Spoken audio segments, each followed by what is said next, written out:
స్వామివారే చెప్తారు, నన్ను దర్శించడానికి భక్తులు లక్షలాదిగా వస్తూ ఉంటారు. వారు చాలా అల్పమైన భౌతికమైన లౌకికమైన కోరికలు కోరుతూ ఉంటారు. ఒక ఉద్యోగం, ఒక వివాహం, సంతానం, ఆస్తి, పదవి, రాజ్యాలు, భూములు ఇలాంటివి కోరుతుంటారు. వాళ్ళకందరికీ కూడా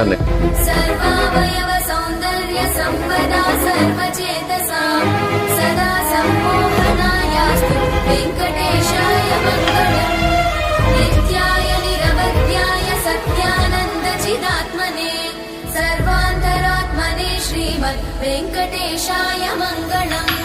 స్వతః సర్వవిదే సర్వశక్తయే సర్వశేషినే సులభాయ సుశీలాయ వెంకటేశాయ మంగళం.